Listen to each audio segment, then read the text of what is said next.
The Dominator's back, folks.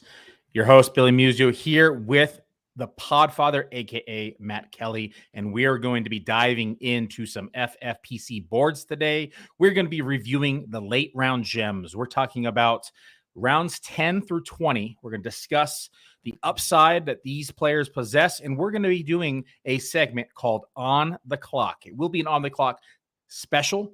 We'll go through each round. I'm going to say we are on the clock. Our discussions are player X, player Y, and we're going to hash it out and see why we would choose those players. Matt, how you doing tonight? No player Z? No player Z. Okay. Only dichotomies. You know, we had a whole segment on the Sonic Truth years ago with Nate Liss called Contrived Dichotomies, where we just grabbed two players for Dynasty and said, hey, do you prefer Will Fuller or do you prefer Tyreek Hill, right? And if you chose Tyreek Hill, you chose wisely. See what I'm saying? Yeah.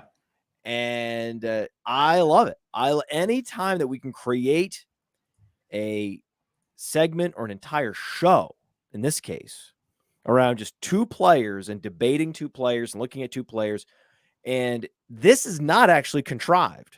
This is the opposite of contrived. This is logical, real life decisions you have to make in particular rounds. In round 18 and round 16, you have a receiver who's gross against another receiver who's really gross. I mean, sometimes the really gross define gross is actually the guy you want. What do you mean define gross? Devontae Parker's gross. Mecole Hardman's gross. I'm guessing we're going to talk about those guys. Ooh, a little tease there. A little tease. I'm guessing we're going to talk about Isiah Hodgins, right? That's a guy. I'm guessing. This is just me. I haven't looked at the show sheet yet. I'm going to do all this off the cuff, right? Improvised show. Let's go. Before we hop in, let's get a quick word from our sponsor. Hey, people always ask me, what's the World Series of Fantasy? What's the Super Bowl of Fantasy? And it's easy. It's the FFPC. Their signature Players Championship has a $6 million prize pool, and their best ball leagues start in February.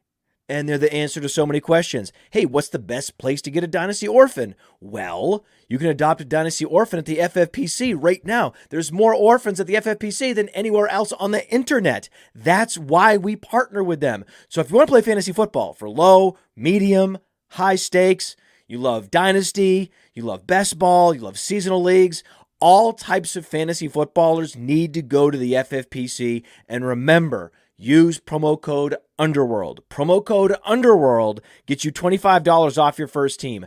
Promo code Underworld, $25 off your first team, no matter what the format is, at the FFPC. Go get it. One take. That's one take. That's pretty good. That's pretty good. That's really good after one take. Yeah. The whole time I'm looking at it going, where are the edits? Where are the cuts? And then I was like, oh, yeah, that one I had one take. I was like, I did my Amon-Ra St. Brown video, and I almost made it to the very end on the first take, and I had to edit slightly. I stumbled on a few words towards the end, and I was like, man, I was this close. Some of these like TikToks where they have to be like 25 seconds. I'll come so close on the first take, and then I'll implode for like 5 straight takes. And then whatever it is, take 7, take 8, I finally get it back together. But if I come within that final inch of the perfect take, and I just stumble on the last sentence, oh man, I can't the next take is always a complete disaster. Drives you nuts, doesn't it? No, it's terrible. Yeah, it's all in your head. But hey, we're at the end of drafts. We're drafting players in round 10, 11, 12, 13, 14, 15, 16, 17, 18, 19, 20. We agree about a lot of players, but I have a feeling there's going to be some disagreements here. There are going to be some disagreements. So you like a lot of players that are grosser than gross that I can't quite get behind.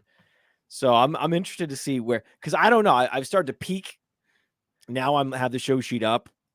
Spoiler alert, full disclosure, and I'm starting to peek at some of these dichotomies, and I'm like, oh boy, That one, I know.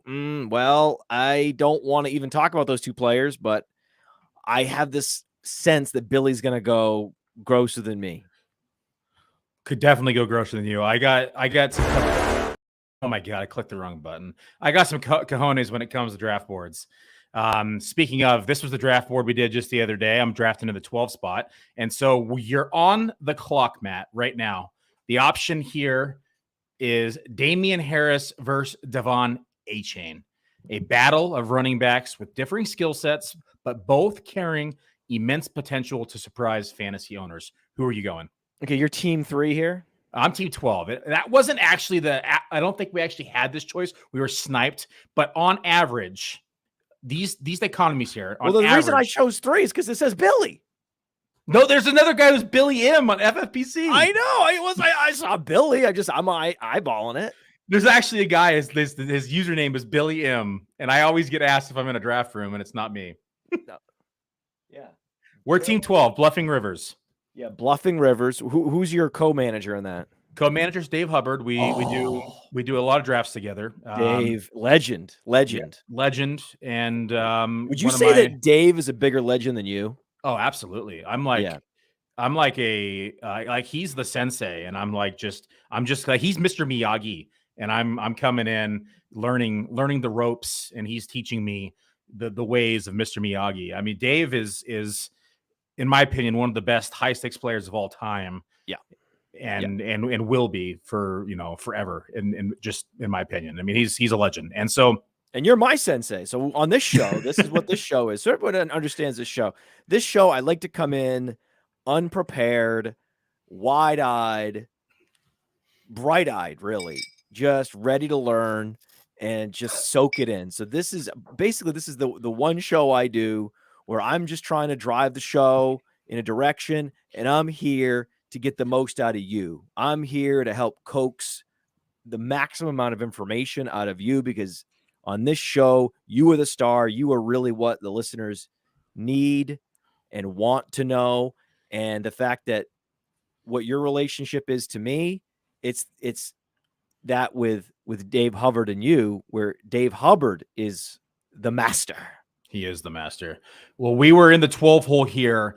Normally, we have the option of either selecting Devon Achane or Damien Harris. In this draft, if we had the option, we would have continued to go Damien Harris. So on the clock, I choose Damien Harris, not just for this stack, but also love the upside that Damien Harris possesses. I mean, we've seen him have a 15 total touchdown season in 2021 when he's with New England Patriots. He joins the Buffalo Bills, who he has a history of scoring touchdowns against. And I think that they have been missing this, 2-down back, goal line back, somebody that they're going to be able to help alleviate in this, balanced attack in this offense.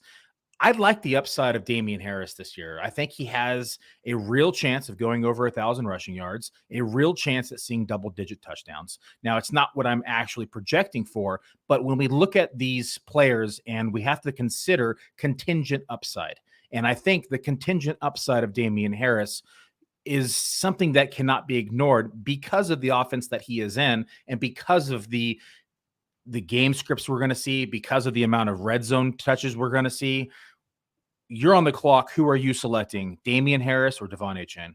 Damien Harris. But right. This is not typical, because I'm not a Devon Achane guy. I don't have hardly any Devon Achane in Dynasty. I think I did get Achane in one league just because he slipped into the mid-second round, and others were drafting Charbonnets, and I was super strong at receiver, and I was like, you know what, I'm gonna get a little bit of Achane here.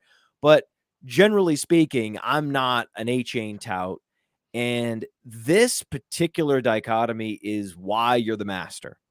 This is why you're the master, because no one likes Damien Harris. Not even Bills fans. No one's excited about it. He was on the Patriots. Why would we be excited about this guy? This guy is a plotter. He's just a short yardage back. But actually, if you take a step back, he's 26 years old. He's been lightly used throughout his career, right? He maxed out at 202 rush attempts. And before that, 137 rush attempts. And then the year before that, 4 rush attempts. So in his career, he has less than 500 total rush attempts. And yes, he's had some knee strains and knee sprains like most running backs. So he's not dust. He's not a plotter. He had a 123.4, 76 percentile burst score coming out of college. He has some getty up. He has the requisite size, and he's on the right team. Whereas Achane is undersized. He is going to be a rotational back, especially as a rookie. Again, as a rookie, drafted in the same round, almost the same exact draft slot. Late third round, Achane. Late third round, Damien Harris. Harris got 4 rush attempts because the life of a rookie running back is difficult. Most of them do not break out right away and put up 10 touchdowns like Antonio Gibson. So Damien Harris is in an even better offense. And this is the contingent upside is, okay, the running backs in that backfield get hurt and he stays healthy.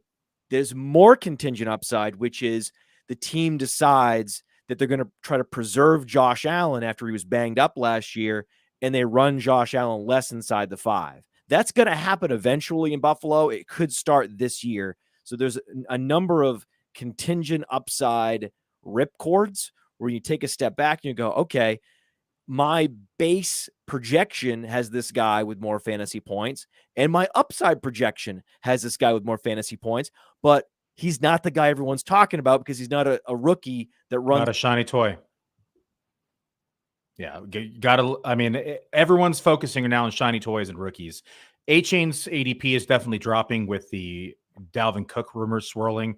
Because I think if we knew that Dalvin Cook was not going to go to Miami today, Achane climbed back to the 8th and 7th round where he was going prior to that news.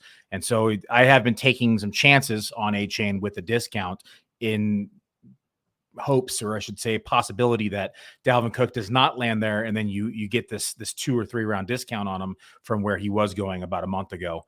But Achane's, I mean, this is something that I like to kind of rotate in because, one, they have each other in the shootout schedule. And so that's something you always got to consider. Buffalo's shootout schedule here is playing Dallas in week 15. They don't have each other in the shootout schedule. I forgot who that was then. So Dallas, Chargers, New England is who Buffalo has in the shootout schedule. Who was Miami? Who was I getting them confused with? Baltimore. Okay, Baltimore is who they're facing in the 17. This is great content, Billy. Great content. I'm messing up on the clock. Yeah, on the clock. I just ruined my stack. No, it's just. But I've definitely like mixing in Achane because. Where did I get the schedule wrong talk? I like the upside of Achane still because of the speed, right? So it's somebody I'm still mixing in because we love what he can possibly do inside of this offense for Miami. They have Tyreek Hill. They have Waddle. The field's going to be stretched.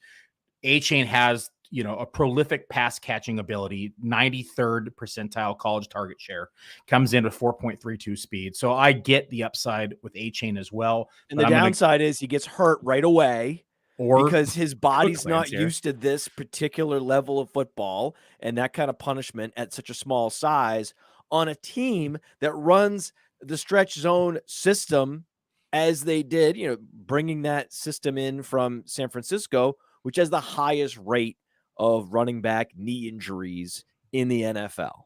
Because what they ask those running backs to do is get to the edge, put their foot in the ground, and just trust the offensive line. Get upfield. And trust that hole is going to open up and stretch out at that last minute, and guys can come in from the side and take your knees out more frequently than with other running back run game schemes. So, speaking of, that's one of those running backs where if I had to guess a running back that's probably going to go down just because of a confluence of factors, it would be Devon Achane. Very possible. Oompa Loompas running the ball down the field have a very high potential of risk inside the NFL.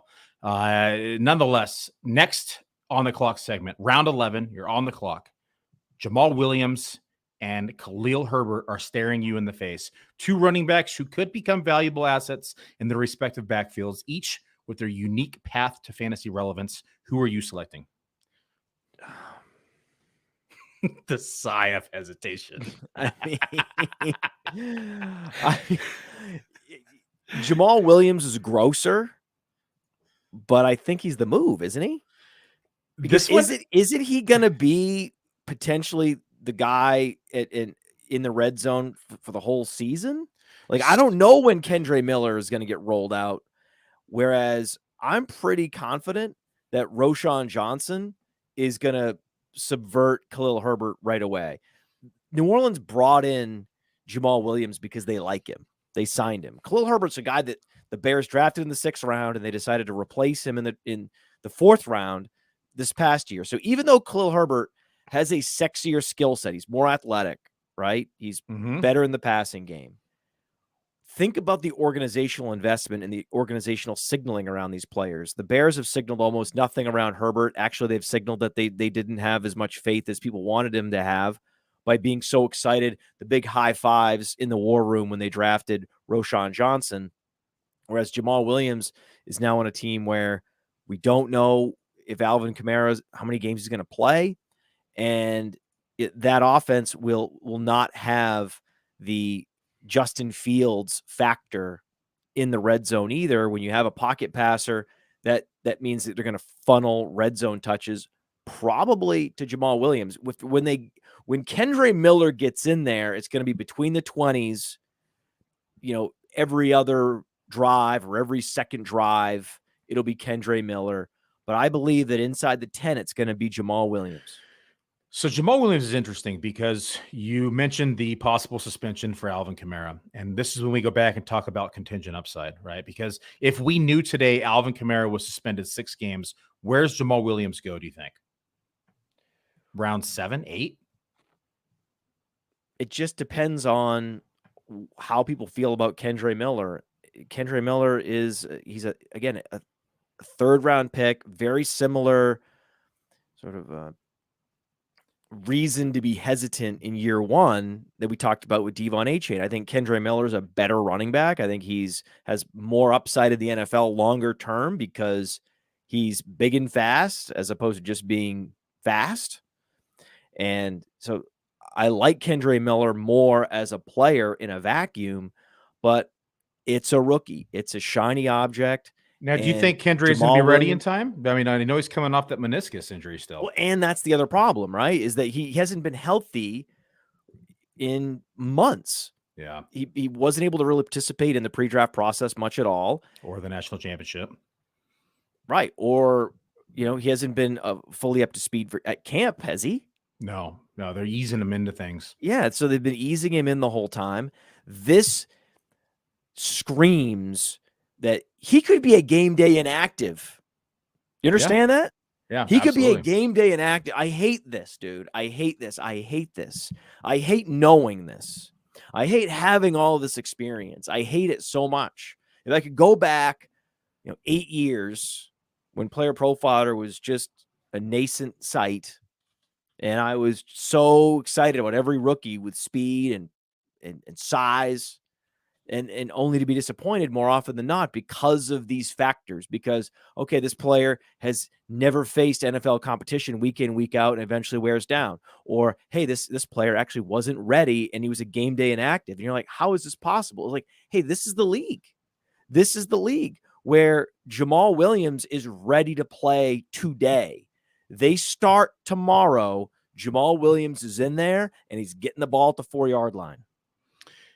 Yeah, the Jamaal Williams this one's tricky because we also have Taysom Hill, who's still going to be very active at the goal line. We've seen his packages at times. And so when I say at times, very frequently, but Jamaal Williams just came off a 17 total touchdown season with the Lions. And so back to contingent upside, Alvin Kamara, let's just say I'm projecting a 6-game suspension. And so at this point, this is where it starts to get gross because Alvin Kamara, even at 6 games, probably still sees 33 to 35% of the team's total rush share for the season. Jamaal Williams probably sees 35 to 40% of the team's total rush share for the season. Kendre Miller, depending upon health, probably sees 12 to 18% of the rush share for the entire season. Taysom Hill probably sees 12% of the rush share for the entire season. And so not only do we have a potential three-headed monster with Kendre Miller and Jamaal Williams and Alvin Kamara at times, but we also have to consider Taysom Hill in this backfield, who has shown to be very successful in the red zone. And so I'd lean Jamaal Williams in this instance just because of the touchdown upside, just because Kendre Miller might take some time to get to speed, might take some time to get, healthy and in the mix of things. Alvin Kamara probably going to miss some games. Jamaal Williams might be heavily leaned on during that time. Jamaal Williams also has the ability to catch the ball, but never really heavily used in the passing game. But we know how much Alvin Kamara was. So do we see that part of his game be expanded upon? So these are all, contingent plays. They're both in four-headed Hydra backfields because guess what? The Bears signed D'Onta Foreman for the red zone. Guess what? The Bears signed Travis Homer to be a satellite back. They also have Roschon Johnson. And Roschon Johnson is, of all the running backs in both teams, he's the second best running back. It's Alvin Kamara and it's Roschon Johnson. It's very close between Roschon and Kendre Miller. I think in a vacuum, I would lean Roschon Johnson, but it's very close. Very close. I want to see Kendre Miller participate in camp in preseason. Maybe I'll change my mind, but for now, with Kendre Miller not healthy, I'm leaning Roschon Johnson as the second best running back overall just in this whole conversation. And so that is one of the more tenuous situations for a running back. I know he's technically the number one on a team that brought in a veteran back, both as a grinder and as a satellite back, and then drafted a running back with more draft capital than he has. And he has a Konami quarterback that's going to steal touchdowns inside the 10 and the 5. Khalil Herbert's in a terrible situation, but there's just enough sex appeal there as the technical starter where I understand why he's being drafted where he's being drafted. There seems to be upside there, but I don't see it. What's the contingency? He's got to have multiple injuries in that backfield to realize that. You also have Justin Fields to consider as well. Yeah, the contingent upside for Khalil Herbert is a stretch. It's a little easier to see with Jamaal Williams. All we need is a Kamara suspension that's longer than we thought, or Kendre Miller isn't ready in time, and then it's wheels up, especially in the red zone. What else do you want at this ADP? You just want touchdowns, right? Yeah, I think so. Or spike weeks. I mean, that's the thing with Khalil Herbert. You could get spike weeks though, right? Because the running lanes that are going to be created by Justin Fields and his ability to run the ball creates extra running lanes for the running backs. And so I get the upside with Khalil Herbert, but I still think I like Jamaal Williams, kind of safety, yet also has the upside. So I lean Jamaal Williams here. We see in this draft, they went, 10-7 and was that 10-9. We have more analysts at Player Profile than anywhere else that are bullish on Roschon Johnson. And part of that knowledge that Roschon Johnson is hashtag good at football, you can leverage it in a lot of different ways. You can not overdraft Khalil Herbert. You can not overdraft D'Onta Foreman. Right? So there's just a lot of things you can do, not just drafting Roschon Johnson, which you should be doing in all formats, but also not drafting some of these other running backs because the fantasy public, especially once we get into August, they're going to have no idea what they're dealing with or what they have in Roschon Johnson. So there's going to be an overdrafting of Herbert and a value on Johnson, especially once we get to August, because in dynasty season, you have a lot of appreciation for people that they follow analysts that go to the Senior Bowl. They understand how good Roschon Johnson was, because he was competing against one of the best running backs to come out in years. So because of the teammate score, like we had like the metric on the Breakout Finder app, teammate score, very interesting on some of these running backs. That appreciation for Roschon, I think, is only going to go down in the next month. And then the only fear is, and this is a real fear, and I have this fear with other players we'll talk about, is preseason performances let the secret out. That's the danger with Roschon. that he's going to play in preseason. He's going to look great. Just letting everybody know. Next segment, round 13. You're on the clock. You're staring at Darnell Mooney and Tyler Boyd. In this particular draft, Boyd went a little earlier and Mooney went a little later. But this is a typical scenario that we see at FFPC. These two are consistently going in round 13. We have two wide receivers who possess the ability to make a significant impact on their team and in the fantasy world, but very different circumstances surrounding their roles and opportunities. Who are you selecting, Darnell Mooney or Tyler Boyd, and why? Oh, Mooney. Oh, I skipped a round. Gosh darn it. What happened? Dude, you're a mess today. I'm a mess what's going today. on with you? I played golf this morning. I was in the sun all day. Got to give me a break here. Round 12. Ron, we'll come back to round 13. Let's just do this one. Okay. Let's just do this one. No, we're already there. One of the rules of podcasting is that you just got to roll with it. You can't block yourself, right? The self-blocking that you're doing is unnecessary. Man. All you needed to do, just for podcasting, skip it. All you needed to do was just roll on and then go, actually, let's go with a couple players that have even earlier ADPs. And you could have just finessed it instead of stopping the show, telling the audience that you made a mistake. I haven't even had a cocktail today. I have not had you don't know what's going on. Right, you're clearly flailing. It's like, no, you don't need to do any of that. All right, Mooney or Boyd? Be cool, brother. Be cool. I like Mooney. I like Mooney a lot. Yeah, Mooney has splash play potential. I like Mooney because of the 4-4 wheels, as opposed to Tyler Boyd, who is the quintessential possession receiver, but he's on the right team, and there's certainly contingent upside there. If I'm not even going to mention, what players that he is also in the receiver room with, missing games. That could happen, though. Any given receiver tandem is going to miss games in a season.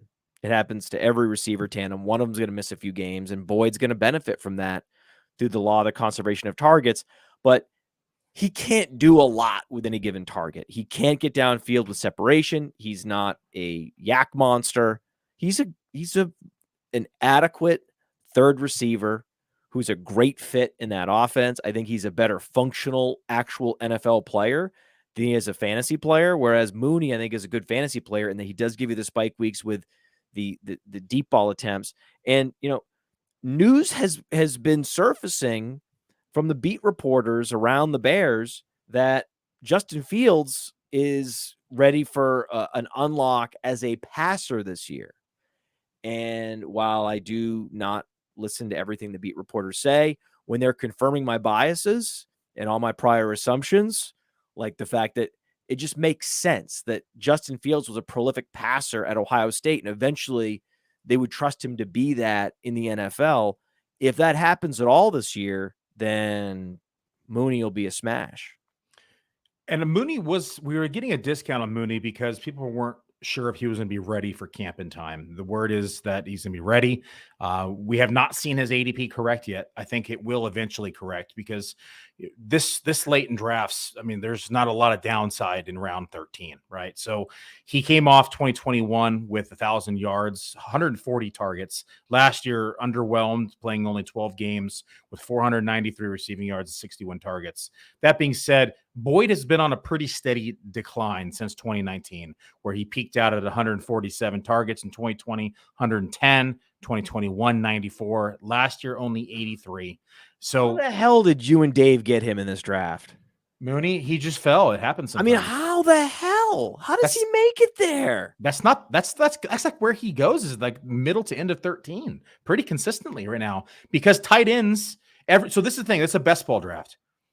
Quarterbacks, everyone's going buku crazy over quarterbacks this year. So like Patrick Mahomes going in round 2 is common. Josh Allen going in round 2 or 3 is common. Jalen Hurts going around 2 or 3 is common. Mooney was a 4th round pick last year in fantasy football. It's crazy if you think about it. And we knew that they weren't going to throw the ball a lot in Chicago. So that was always a highly speculative and dubious ADP. But we're this seeing is the other end of the spectrum. it is the other end of the This is an spectrum. incredible value. That's what I like about Mooney this year. I was high on him last year, and I was wrong. I thought he was going to be able to capitalize on the opportunity, being one of the only options in the passing game. We just didn't see enough volume. He also got hurt. It was just kind of everything went wrong for Darnell Mooney and the Bears last year for his fantasy production. But we're seeing all these ADPs and all these discounts across the board at all positions because quarterbacks are being pushed up. Tight ends are being pushed up at FFPC. So it's pushing running backs and receivers down. And getting Darnell Mooney in round 14 in this draft, on average in round 13, to me, I'm taking him over Boyd. And I know this is a common debate, right? The number 3 option in a high volume offense in Cincinnati, or the number 2 option in a lower pass rate offense in the Chicago Bears. I like what you said about Fields potentially taking a step forward. I think he does take a step forward. I still don't think that's enough for him to really be a top end quarterback for an entire season. I do think we see him rush less. They are going to probably throw a little bit more, but how much is more in comparison to what they did last year? Even at a 10% increase in production, we're still talking about bottom 3, bottom 5, bottom 6 in the league in pass attempts. Nonetheless, at round 13, I still like Darnell Mooney's Isn't upside. this a best ball play too? It is. I mean, isn't this an old school best ball move where this is a lower volume offense and this guy's not going to be out here getting 9 targets a game? We know that. But we're looking for a handful of spike weeks where the cornerback matchup is such, or the coaches find something on film that week, and he does get the 9 to 10 targets, or he does, put together a couple deep shots where they connect and he goes well over 100 yards and maybe scores 2 touchdowns. Those are the types of outputs you're looking for in best ball. You're not going to get as much without an injury or anything close to that without an injury with Tyler Boyd. So with no injuries, Mooney can give you spike weeks. With Boyd as the third option, yes, there will be an occasional spike week, even with Higgins and Chase healthy, but it's a much less probable outcome. Matt, I'd like to talk about 2 receivers with an earlier ADP. Yeah, see, this is how you do it. Oh, and by the way, looking at shiny objects, real quick, shiny objects. In this draft, Rashee Rice went ahead of Darnell Mooney. Rashee Rice, who's never taken an NFL snap. And where would you take Mooney over Rice? That's another, interesting debate because Kansas City really needs a number 2 option, potentially a number 1 receiver if Tony continues to keep getting hurt. But who's going to step forward for Kansas City? Is it going to be Rashee Rice? Is it going to be what am I blanking on his name right now? The rookie from last year. I'm blanking. Sky Moore. Thank you, Sky Moore. Who's next on the list here? So Sky Moore versus Rondale. Sky Moore was actually a more impressive prospect in a couple different ways. Sky Moore was an early declare. Rashee Rice played all 4 years. They both played at both round 2 picks though. Yeah. They're both drafted in the second round. They're both playing out there, not in the major conference programs. And Rashee Rice was good at the Senior Bowl, but he wasn't, Jaden Reed level. Like he wasn't the guy that dominated the Senior Bowl like Cooper Kupp was many years ago, like Deebo Samuel. No. Okay. Right? Well, how about we do this? Let's throw a curveball here. Rondale Moore, Sky Moore, or Rashee Rice on the clock. Because all these guys have similar ADPs. Yeah. I just as much as I am reticent to draft a rookie receiver when I think there's some similar upside of guys with experience, once a guy gets into his second year, I still zoom out, look back and go, hey, yeah, okay, he didn't command a ton of targets last year, but think about this is a Super Bowl caliber team, right? This is not a team that's going to go out and feature Sky Moore. That's just not that's not what any veteran franchise that has a lot at stake with any given game. They're not going to do that. But now he's had a full off season to get acclimated. Juju's gone. Juju gone. And of all the receivers in the NFL, he's getting as much camp hype as anybody. So if there is a question, okay, which receiver is going to step up and take over as the primary option, why not Sky Moore? He's a better prospect. Okay, in a vacuum, you go to the breakout finder, you look at all the different data points, and Sky Moore has a higher breakout rating.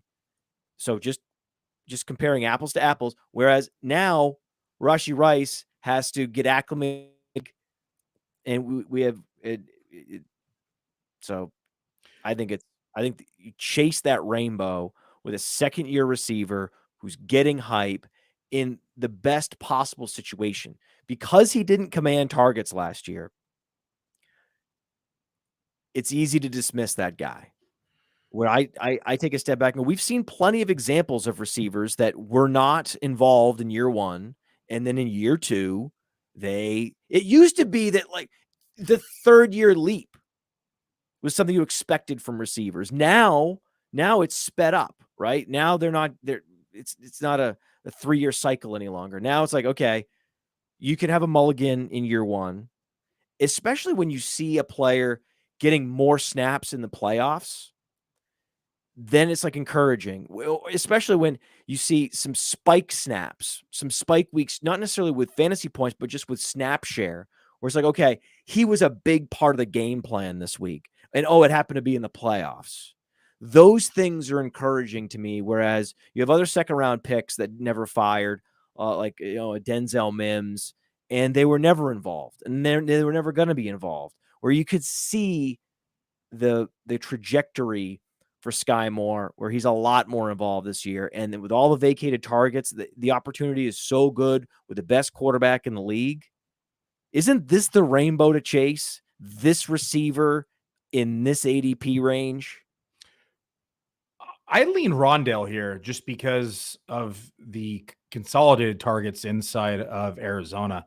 We have DeAndre Hopkins who left, who accounted for roughly 23% of the target share. We have Zach Ertz, who's coming off ACL injury, who was always seeing in somewhere in the teens in target share.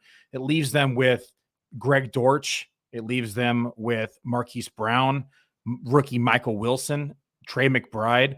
I mean, there's a scenario where Rondale Moore sees 20% of the target share. And yes, I know it's kind of ugly at the quarterback situation in Arizona in general, but we have to imagine this team is going to be trailing a lot this season. They have one of the lowest, if not the lowest, Vegas win totals in the entire league. So we could see a lot of garbage time, a lot of stuff drawn up for Rondale Moore. I kind of lean Rondale here just because we know they're going to be trailing and we know they're going to be throwing the ball. Okay. I don't know who's throwing the ball right now. It's probably Colt McCoy, but exactly. Okay. I think you enjoy being as gritty and grimy as you are. Okay. And I think that it's an identity. I go yin. There's yin and yang here. Right? I think it's an identity. But sometimes the gritty, gutsy guy, you have to mix in some moonshots. You can't just be all grit and guts and grime. This is one of those situations where you got to look at it and say, okay, it's in Cincinnati, Sky Moore, 57.6% snap share in the playoffs, and he had 7 targets, right? And then overall, look at his target rate on Player Profiler, target rate, targets per route run, 22.1%. That's impressive for a rookie. Rondale Moore was 22.6. Right. So you have two guys that are. What was Sky Moore's route participation last year? His route participation was low. Okay. Okay. That was different. Okay. His route participation was 23.7%. Don't cherry pick that one.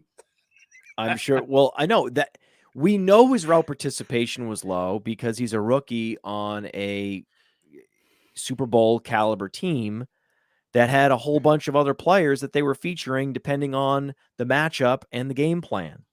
But now he is a mature veteran receiver And and I believe he's going to step up and do some of the things he did. We've seen what he did. We like to zoom out. What did he do at Western Michigan? 45% dominator rating. That's 91st percentile with that speed. And he has the workout metrics are interesting in that he's super fast, but the burst and the agility aren't necessarily there. But that's why he's also comparable to Golden Tate and Stephon Diggs have workout metrics shapes like Sky Moore. And he's 5'10", 191. So he is stout for a smaller receiver. Whereas Rondale Moore, he's 5'6", where Sky Moore is 5'10". So I know there's similarities here, but the upside in the Arizona offense, and Michael Wilson is going to be a real threat, right? Greg Dortch is going to be getting a lot of snaps. There's going to be a lot of Greg Dortch out there, way more Greg Dortch than anyone wants to see.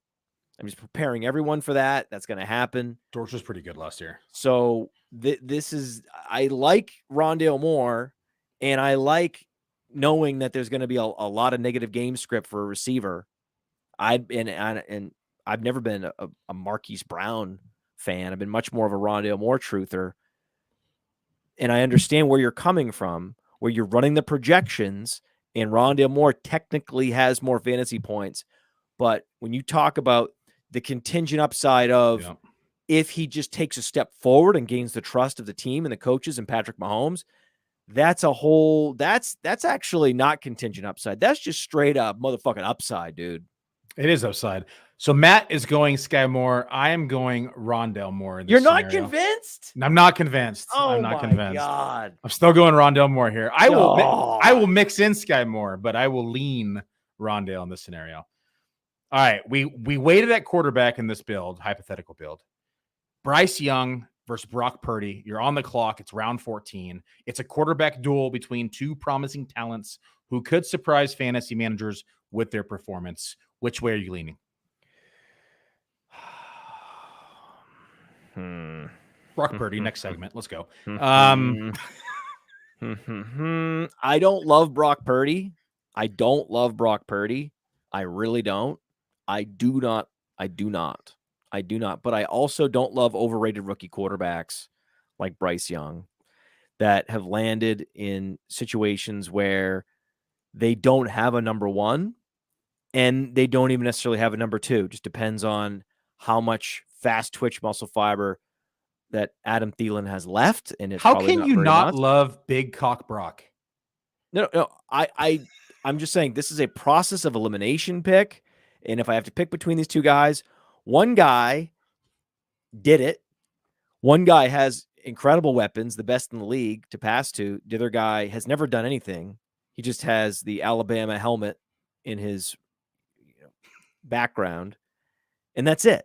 So to me, it's an easy, straightforward decision, but it's not one that I'm jumping to make. So you saying it's Brock Purdy? Of course it's Brock Purdy. I mean, it's easily Brock Purdy. So you think, well, in this draft, what happened? In this draft, I'm looking there. And let's see.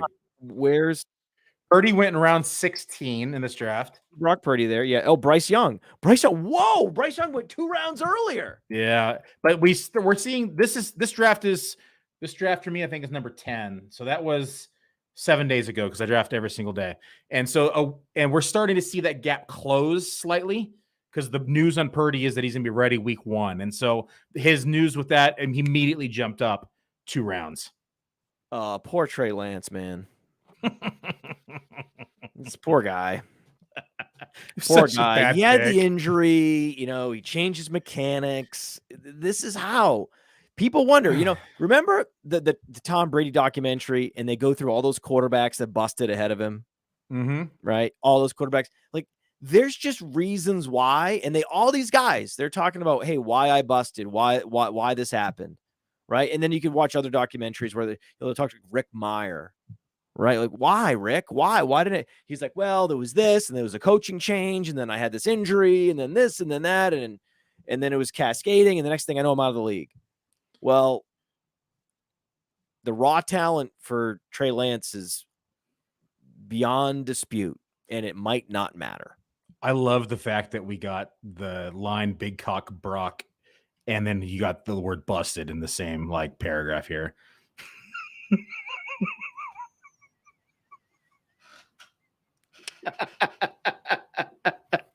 All right. Round 15. You're on the clock. You're staring at Rashid Shaheed and Van Jefferson. Oh, by the way, Billy, you're not going to like what I'm about to tell you. Your mic's a little hot today. Is it? Yeah, it's a little hot. Oh, my God. It's a little hot. You know, is that better right there? I don't know. It's fine. I'm just saying, yours is one of those days. You're having one of those days, and I just thought we'd lean into it. And this is me. This is me doing the thing you're not supposed to do. No one would have mentioned it. No one would have noticed. I'm an audiophile, so I've noticed. But now I'm just like, you know what? Let's lean into this. Billy's having a bad. I'm having a rough day today. He's having a rough podcast day. Horrible. So Rashid Shaheed versus Van Jefferson. I'm a Van Jefferson guy. Like Van Jefferson is a nice combination of a player with size, route running capability, and speed. And I like that. And I like the fact that he's going to be the number 2 on a team that's going to have to throw the ball this year. And he's been completely overlooked because everyone's just done with him. They're past him. Shaheed is interesting. He's sexy. He's really, if Michael Thomas doesn't play all 17 games, as if that's a quit. As if you mean when Michael Thomas doesn't play 17 games. Yeah. In the the off chance, Billy, in the crazy scenario where Michael Thomas doesn't play 17 games, then Shaheed's in. I'm also going Van Jefferson because I am just leaning into being late on Shaheed, and I'm sorry. Like, I am sorry to everyone. I did not appreciate Rashid Shaheed. He was undrafted. He didn't work out. He underwhelmed in college as a receiver. But one of those years was, he played only 6 games because of the COVID year. But then in these other years, he's putting up 18 yards of reception. He's at Weber State. And you go all the way back. You turn the clock all the way back. And the breakout finder loves this. 863 yards on special teams as a true freshman. And in that year, he caught 41 passes. Freshman year production has been shown to be predictive of wide receiver breakouts. So this and Van Jefferson, he couldn't get any traction as a freshman because he was at Ole Miss competing with DK Metcalf and AJ Brown. So there's a reason why he had to transfer to Florida and lost years. I did not fully appreciate Rashid Shaheed. If Shaheed had just run a 4.35, I can promise you I would have been on him. Just like I'm on Calvin Austin. Still, I'm a truther. But so I'm a little embarrassed. And so sometimes when you're embarrassed that you didn't see something earlier, you're even slower to adjust just because you're shell-shocked. And I'm a little bit shell-shocked with Shaheed. Yeah, I think Shaheed has the most contingent upside, right? And we think about the injury potential with Michael Thomas. Right? I would take the under on a full season. Well, doesn't Olave already have an injury concern? Doesn't he have like a tendonitis in his Achilles? Yeah, they're saying he's going to be fine. A couple of weeks rest. Dr. Chow is saying he's going to be fine as well. So that's at least promising, but nonetheless, it's another contingency piece. We talked about the Alvin Kamara suspension. That's 80 plus targets there that's available. So there's a lot of available targets.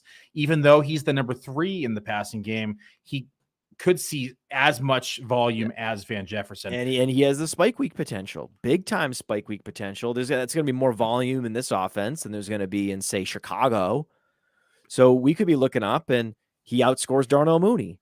This is one of those things where I just like to split ownership. I don't really have a preference over each other. I'd like both of them. They're both the deep threats on their team. You have to like the fact that Van Jefferson also has Cooper Kupp to draw double coverage. Higbee is still going to be running underneath. Van Jefferson, the only thing for me were drops, right? We've seen him drop a lot of passes in his time so far with the Rams. We wonder if it's going to affect playing time, but not a lot of mouths to feed inside of this offense. Yeah, they don't have a choice. They got to play him. Yeah, Tutu Atwell, Ben Skowronek, Puka Nacua are the only other options right now in the passing game. So Van Jefferson has a pretty clear path to success. I mean, 14% target share is what I have him projected for right now, which is 79 targets, and that's only behind Tyler Higbee and Cooper Kupp in this offense. Is tactically projected for more targets than Shaheed, but I still like the upside of Shaheed as well. So I split this one. I'm going to cheat and say both. He did lead the league in drops in 2021. It was bad, but he got better last year. The drop rate was cut in half. It's because he only played like half the season, though. No, I'm just saying, no, the drop rate. Oh, rate. Right, the Gotcha. drop rates. We went from 12% to like 6.7% drop rate. 12% is so bad. It's so high. It's a crazy percentage. I mean, it's such a high percentage because he does not a big target. So for an auxiliary receiver to lead the league in drops is actually hard because there were years where it was Brandon Marshall. And it's just because he's getting so many targets where they're marginal, right? Like they could have been counted as drops or not because they were, pseudo contested. And then a lot of services count those as drops. So I understand what happened with Brandon Marshall and why he led the league in drops. For Van Jefferson to lead the league in drops, you got to drop a lot of like on a rate basis. It's got to be incredible. So I think he might have just had the yips, and then he's getting back on track this year, or he just sucked. One of the two. Yeah, it's possible that he's no good, but I still prefer the underrated offense with an underrated quarterback, an underrated receiver. Right. There's just a lot of this is one of those gritty, grimy situations that I am impressed that you're getting any Van Jefferson. So I love that. Van, the brick hand man. That's who you're going with. I'm gonna I hate it, man. I hate it so much. I hate it. Shaheed. I actually like this next round better. Round 16. John Metchie versus Isiah Hodgins. Both wide receivers could potentially step up in a big way for their teams. Both could potentially be the number one inside the wide receiver core for their teams. Which way you leaning? On the clock. John Metchie, Isiah Hodgins. Easy, Metchie. Ooh, I like Metchie too. Yeah, Metchie. Well, it's the bet that Metchie's fine. It's the bet that Metchie took all the right medications and went through all the right procedures. Early round 2 pick. And killed this cancer fucking dead. And it's over. Right? Just like James Conner. Over. Cancer, gone. Player, 100%. Wheels up. If you didn't know what happened to Metchie last year, and he just missed the whole season because he had a broken arm, where would he go? Probably the same. I mean, he missed the whole season either way, and in either you're saying versus what actually happened versus a hypothetical broken arm. Yeah, I think he's going later because there's uncertainty about the long-term ramifications. Oh, I see what you're saying. Yeah, maybe a couple rounds earlier. And explosiveness, absolutely, that's part of this. It's still the Texans, but though. in these rounds, right? The Texans have their new quarterback. And there's a glaring hole and need at number one receiver. It's certainly not Nico Collins. He had plenty of opportunities last year when Brandon Cooks missed games, and he did not step up as many hoped. So just forget it. Do you agree with Nico Collins going so many rounds ahead of Metchie? No, I think these two should be closer. Yes. This is something that I've discussed with Dave a lot as well. That's why I typically just wait and take Metchie later. Or I'll gamble and even throw in Bob Woods in like round 19. Right? I love this draft that you have here because I can see myself drafting a lot of these guys.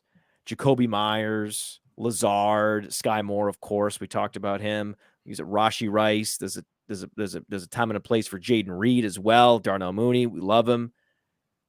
Back-to-back picks here. Nico Collins, Romeo Doubs, two players I would never draft.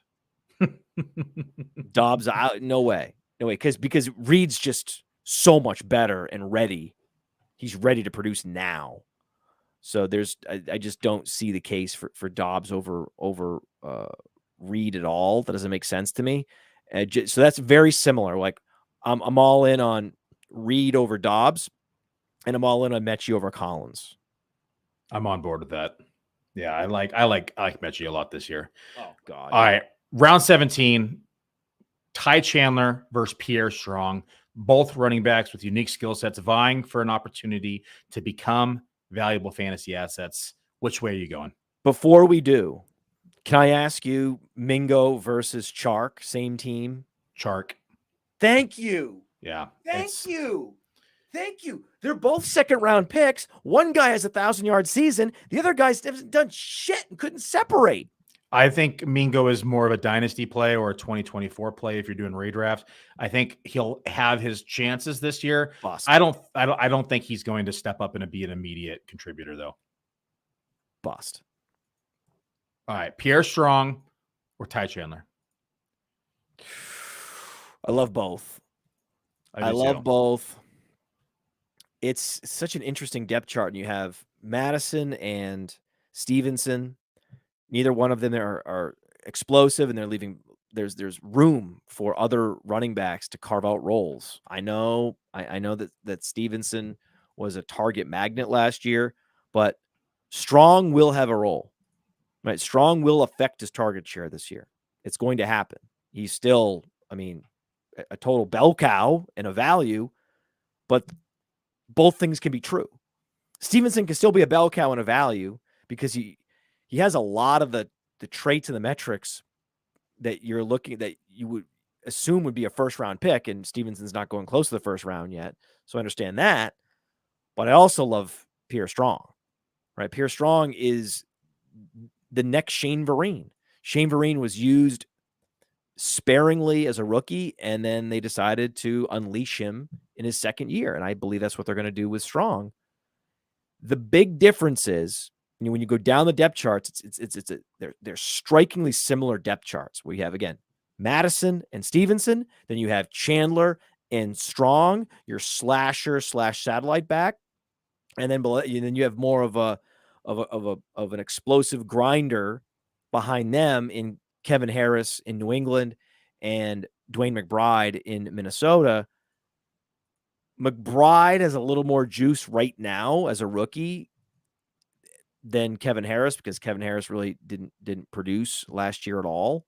So I think I like McBride over Harris, but there's such a talent disparity right now, especially in the passing game between Stevenson and Madison, that you got to go Chandler, just because I believe that Madison is a much weaker incumbent. Oh man, this one's tough for me. I think I lean Pierre Strong, but I like them both. So these are two of my most owned running backs across the FFPC Best Ball tournament.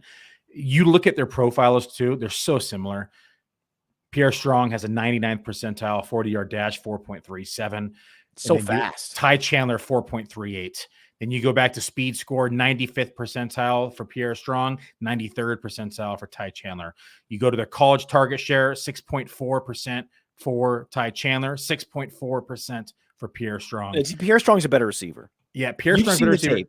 Pierre Strong is more explosive to me as well. And I think he's a little more explosive. He's a little bit better receiver, but you look at what Strong Pierre Strong is drawing dead without an injury, where Alexander Madison could just straight up plod along. That's true. Face plant, and you could see Chandler and Dwayne McBride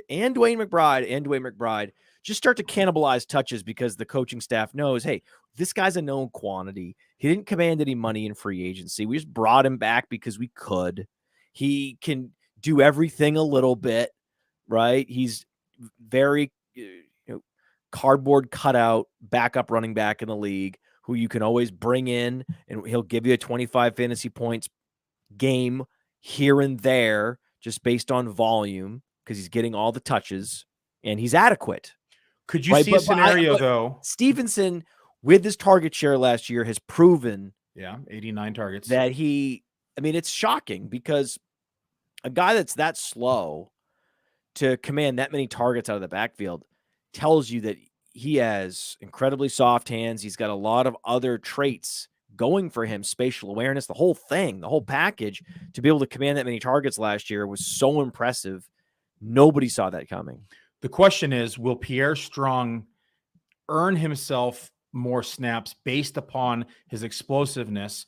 We saw him take only 10 rushing attempts last year, 1 to the house on a touchdown, 2 breakaway runs in that time, 20% breakaway run rate. Unsustainable. He's Shane Vereen, dude. Yeah, I mean, I think there's a scenario where, and I'm starting to look at my projections for Ramondre Stevenson, who I'm high on, and I'm high on Ramondre Stevenson. But there's a scenario where Pierre Strong does really eat into that target share and could force himself into a Tony Pollard-esque role before Tony Pollard really broke out. Okay, so the problem is that this New England running back target share for Ramondre Stevenson is incredibly fragile based on how much the team decides to use Pierre Strong. We've gone so many years where Patriots running backs were never going before round 7 for this exact reason, that Belichick prefers the specialized backfield. It could be that they just didn't have anyone that was ready. Pierre Strong coming from South Dakota State, right? Or South Dakota, University of South Dakota State, somewhere in South Dakota. That I know for sure. That he just wasn't ready. Like Kevin Harris was missing a bunch of time and was slow to get ramped up because of back injuries. He eventually got healthy. So you had a bunch of young backs that just weren't ready. And by process of elimination, Stevenson's getting all the touches, especially in the passing game, which was also due to the injury to Ty Montgomery. Now Ty Montgomery's back and healthy, and he's getting some washed buzz. He's getting buzz. He's getting buzz. This is everybody gets buzz in June. Listen, with Montgomery and Strong and Harris, the opportunity share and especially the target share is more fragile. That's why he's not a first-round pick. Can right? If it wasn't the Patriots, the answer be both? Could you have both of these guys be involved in the passing game? Because look at the weapons. There's look at the lack of weapons. That's no one. The thing. He's going to catch passes. Kendrick Stevenson's going to catch passes, but he was never known as a difference-making running back out of the backfield his entire career in college and in the pros. So it feels more fringy. He feels like a fringe bell cow that we're hoping can retain his opportunity share than, a bona fide one, which again is why he's not going in the first round. Otherwise he'd be going in the first round. We're not doing the listeners a lot of help here. We're both splitting a lot of these answers. So you're taking Ty Chandler. I'm taking Pierre Strong. The people like it. Flip your coin. Let the listener decide.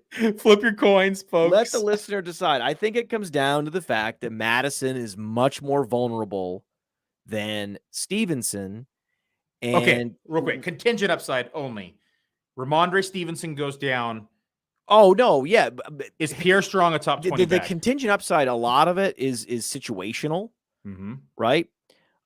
So the contingent upside, the situational contingent upside is better for Ty Chandler because he's on the Vikings. And they're going to score a lot more points. Oh, yeah. They're going to score a lot more points. I mean, if he somehow becomes a starting running back with the Vikings, it's game on. He's going to be the chalk in DFS. It's going to be crazy, right? It's going to be crazy. Whereas if Stevenson they would goes still down, have Dwayne McBride, there's going to be all these questions about, is Harris going to be the grinder back, and then is Strong just going to be used out of the backfield and more touches for Montgomery? You know how it's going to work. We've been down this road before. The thing that could happen though in Minnesota is it becomes McBride. It becomes McBride dominating the touches. If McBride, because he was viewed as a 4th, 5th rounder that only fell to the 7th round because of knucklehead factors, that he failed some interviews. Otherwise, he would have been drafted earlier. The NFL really loves his rushing ability. He was a prolific rusher, prolific tackle breaker. So you could easily, but so was Kevin Harris. Kevin Harris was a very highly regarded 5-star running back prospect who, as long as he has a healthy back, he's better than McBride. So it's a similar situation for both of these guys. All right. Given all that, what I would say when you're measuring contingent upside is who's better. And Strong is just better. Strong he's big enough, he's fast enough where if things break his way, he could absolutely be the lead back. And him in a lead back position is sexy. It is sexy. All right. Not so sexy. Round 18. Khalil Shakir versus Parris Campbell. Both wide receivers with exciting potential, aiming to solidify their roles and provide fantasy production. One could potentially step up to be the 2 or 3 in Buffalo. Parris Campbell, we saw his upside last year in Indianapolis, comes on over to New York this year. Which way are you leaning? How can I? Oh man, I mean, part of why I wasn't going Hodgins over Metchie was also Parris Campbell, right? However, Khalil Shakir is a very similar argument that I was making for Sky Moore, and then we have a second year receiver in a prolific offense on a team that has a huge void at number 2 receiver.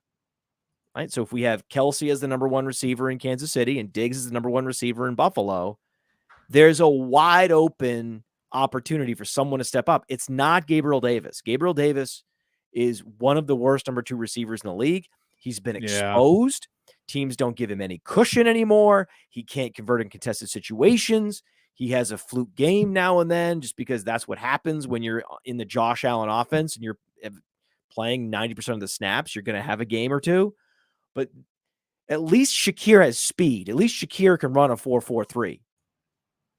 And I don't know whether or not he can actually elevate his game to be a proper number 2 in the league, but I just know that Gabriel Davis can't do that. And Parris Campbell has been around the league for a while, and he did not command any money in free agency. Had Parris Campbell commanded a little more money in free agency, I would have said Campbell, but my suspicion is that the NFL believes that he's toast, that he's dust, that he's just not the same, and that he might just be a gadget guy. He might just be essentially like a Mecole Hardman, like a little bigger version of Mecole Hardman. And whereas Khalil Shakir has the opportunity and the potential to actually seize a number 2 job in Buffalo and be competent, Shakir. And I know you're going to go Campbell. Because this is the Sky Moore dichotomy all over again. I own a lot of these guys. Again, I split these 50-50 because, one, I like the talent better in Parris Campbell, but I like the opportunity and the offense better with Khalil Shakir. Everything you just mentioned is real with Khalil Shakir. You know, could be the number 2 in this offense easily, could step into a major role. We saw him down the stretch last year take on a little bit larger of a role. He started actually seeing 40% of the snaps towards the end of the season. He actually was, seeing some more air yards as well. So we could see that kind of carry over into 2023. But Parris Campbell is fast as hell still. I did a post earlier in the year in talking about the NFL speed and iguanas, back to the iguana conversation. And Parris Campbell was the fastest. He recorded the fastest speed on the field last year in the NFL, even though it was his 4th year in the league. And so he did 22.11 miles an hour. Why? Why did he command no money? He hasn't been healthy. The NFL has access to all this data. That's so shameful. He played 17 games last year. It's the first time in his career that he's even been over double digits. So rookie year, he played 7 games. 2020, he played 2 games. 2021, he played 6 games. Okay, the Athletics' Dan Duggan says that Parris Campbell will be a featured piece in this offense. And that's the thing. Okay. Here's what I'm going to do. I'm going to do the thing I hate doing. I'm going to do the thing I hate. I'm going to hate myself.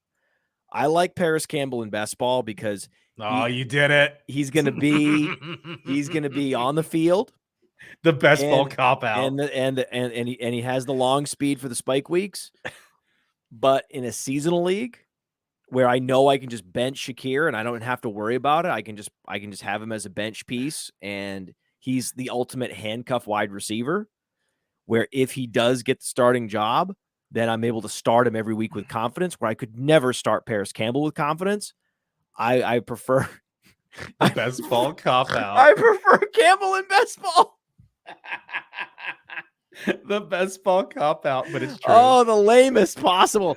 Man, I mean, you're having a bad podcast day. I'm having a bad analyst day. I've been hyper lame today. I clicked the wrong button. My mic's hot. Yeah. I skipped a line on the show sheet. Yeah, my takes have been super mild and mediocre. Speaking of mediocre, round 19, Devontae Parker or Robert Woods? I think just based on the contract, you got to go Parker, right? That's why I did this, was to talk the contract. Yeah. Yeah, it's the contract. $33 million. I mean, less than half is guaranteed. Can we just leave it at that? Anytime less than half is guaranteed, it's one of the faker contracts that's ever been signed. And it's possible that they actually did it to save salary cap space in order to pursue Hopkins. It would be the ultimate sort of, counterintuitive move that you're like, oh, well, I guess they're not in the Hopkins race. Well, no, actually, they freed up cap space by doing this move. They spread out some of his money so they could actually get Hopkins in the door. That said, it's Parker, because just in case that contract indicates actual faith in him, that's all we need. Because Woods is just toast. I mean, he's just dust. That's the thing. Woods is coming from a place where he already was not athletic.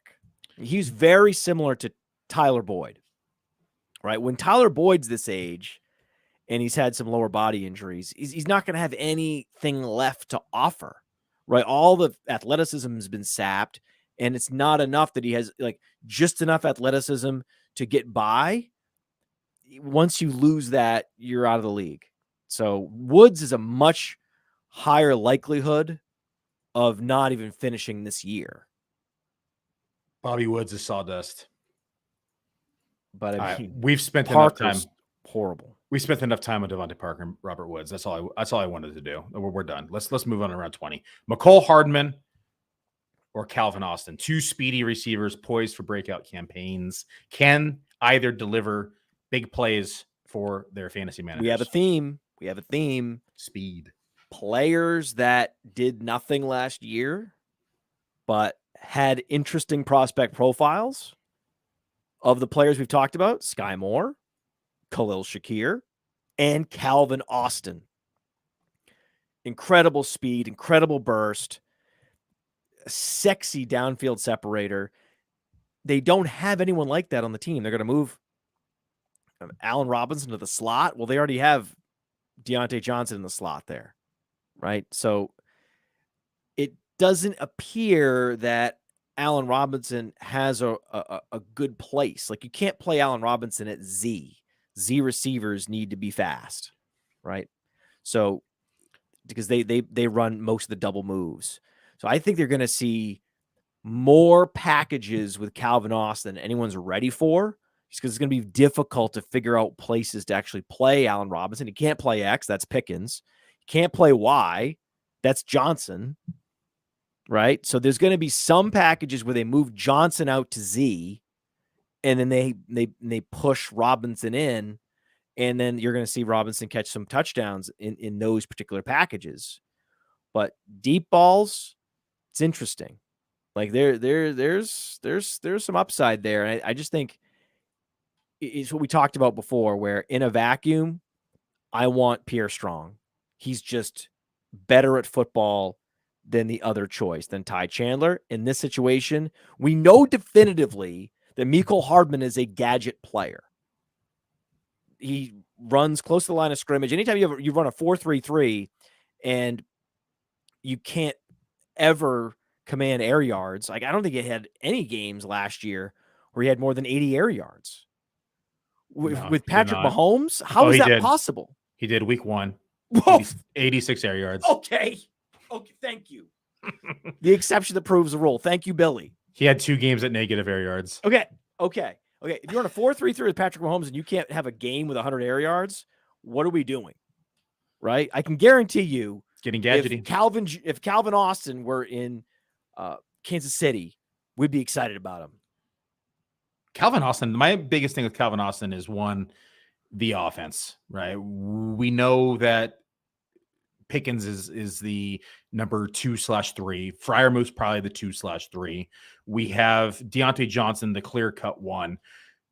I know that Allen Robinson isn't much, but he's still going to at least have a slight role in this offense. In the red zone, yeah. Where does Calvin Austin come into the mix? Listen, if I'm an offensive coordinator, Calvin Austin doesn't play in the red zone. He's 5'8". Yeah, he's a between the 20s receiver that's going to rely on splash plays. He's between the legs. He's going to run between the legs is what he's going to do. It's not between the 20s. Because he's short. Got him.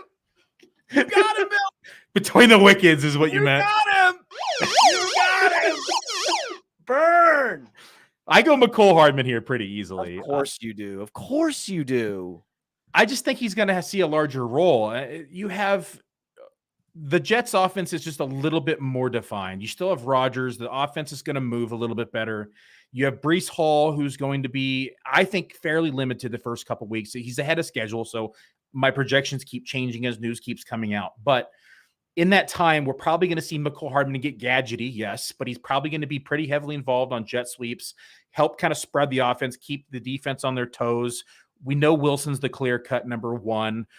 They actually still have Corey Davis on this team, who I don't understand why he's still on this team. It's $10 million cap hit. He should just go away. But in the meantime, he's technically still there. Randall Cobb's on the team. Randall Cobb is just a friend. He's just there to be a friend. Alan Lazard is on the team, but they don't have anyone with the speed of Mecole Hardman who's going to be able to get off the line. They're going to be able to do screen passes. They're talking about trying to unleash more of his route tree. We've seen those comments coming from the team. Yeah. There's certain comments that I'm buying. Like I'm buying that Sky Moore is excelling, right? I'm buying a bunch. I'm buying that Pierre Strong is going to have a bigger role this year. I'm buying a lot of things that make sense. Mecole Hardman suddenly figuring out how to run routes doesn't make sense. Ooh, I think we got a beer bet on the line here. Next time we're at the draft, Mecole Hardman versus Calvin Austin, total fantasy points. I think that I would go Hardman, no doubt, but I think that Austin actually has upside because he can play football if things break his way. But I'm not doing that bet because like his neck. I'm sure that Mecole Hardman's base projection is probably double Austin. Yeah, I think it's pretty close to double. Yeah, of course. I mean, I don't doubt that, but that's not how you win in fantasy football, especially in a best ball league. I mean, in a best ball league that these can get spike weeks out of Hardman too. So all we really need is 2 weeks from round 20. Really, Calvin Austin is really what he really is a guy that I'm going to be first to pick up on waivers if he flashes. That's really what this is. He's not a guy I'm actively drafting too much of. Best ball round 20. We need about 2 spike weeks from these guys. Do you think you're going to get the 2 spike weeks from Calvin Austin? I know I'm going to get him from Mecole Hardman. He had more than 2 last year. I know it's a different offense, but he only played roughly half the season last year, weeks 1 through 9, and then it didn't come back until playoffs. And he saw week 7 and week 9 where he was a top 10 wide receiver in the league. Right. Calvin Austin wasn't drafted in this draft. No, he doesn't go drafted very often, but when he does, it's round 20. Right. That's what I'm saying. It's more of a prayer bet, just based on the fact that, again, it's not even the receivers only. It's also that they have Najee Harris who can catch passes, and they have Freiermuth. It's not good. And they just added another tight end who can catch passes in Darnell Washington. So it's not great. Like, it's not a great situation. It's terrible. But I just can't say in any context I like Mecole Hardman over Calvin Austin. I have a hard time doing that. I think I would, though. I guess. God damn it, Billy. God, man, you're bullying me all around. Only in best ball, right? Sensei, no, in all formats. I mean, just in case. Just in case that he somehow, I don't know. I don't know. Somehow Oh, man. somehow has just 2 catches because Calvin I- Austin couldn't even get a catch last year. You can't. Austin is so fringy. He's too fringy to draft right now in a 20-round draft. That's the lesson here. The lesson here is you can love a guy, especially in Dynasty. Would so much rather have Calvin Austin. But in seasonal leagues, in any format, it doesn't make any sense. He's going to get dropped if it's a seasonal league, a traditional league. And if it's best ball, you're better off getting the guy you know is actually going to be on the field who has that's what it speed breaks down to me. than the guy that you don't. So, damn it, Billy. You got me. We got to get him on the field. We have a listener question in here that I want to answer before we wrap things up. We will have Scott Fishbowl rankings out soon. They'll be actually out probably Monday. They're already completed. The projections are done. Everything's in the system. We're going to get them activated here early next week. So look out for them tomorrow. That's Monday. We should have them up on the site, and we can start getting prepared for our Scott Fishbowl drafts. You ready for Scott Fishbowl? You see all the changes this year? No. I've been in Barcelona. There's no negative points in Scott Fishbowl this year. Ooh. And every rushing attempt is a quarter point. Good. Including quarterbacks. I like that. Why not? It's scoring is going to be crazy. It's going to be madness. Honestly, it's going to be. I of course didn't read all the full rules before I picked my draft slot, and now I'm really regretting having picked 101 because I was thinking you can pick your draft slot. Yeah, you pick your draft spot when you select your spot on the site, and so I went through and pick 101, thinking I was going to lock in Mahomes because the incompletions we were getting negative points for, interceptions were just huge negative points. And then, of course, I found out there's no negative points and we get a half or a quarter point per carry. And now I'm really regretting my decision to go pick 101. I've got to pay attention. Yeah. I mean, it really breaks the question up now. Like someone like Lamar Jackson, someone like Jalen Hurts, even Josh Allen now has the potential to be 101 in this draft over Patrick Mahomes because of the quarter point per rushing attempt. So it changes the landscape drastically. If you pick the 101, you can just get Hurts. You can get Hurts. That's what I think I'm leaning right now. Is just Hurts. Go Hurts. Hey, Billy. Yeah. Pro tip: draft Hurts. Turn your microphone down. Hey, I want to take a moment to thank you for tuning in. It's important to me that all of our media be free. This is only possible because of you allowing a true independent sports media enterprise to thrive unlike any other in the business. So please subscribe to the All In Package to continue to make all of this possible, to ensure that all of our stats, information, data, content is available to you, especially you, the people that get the site and get the show.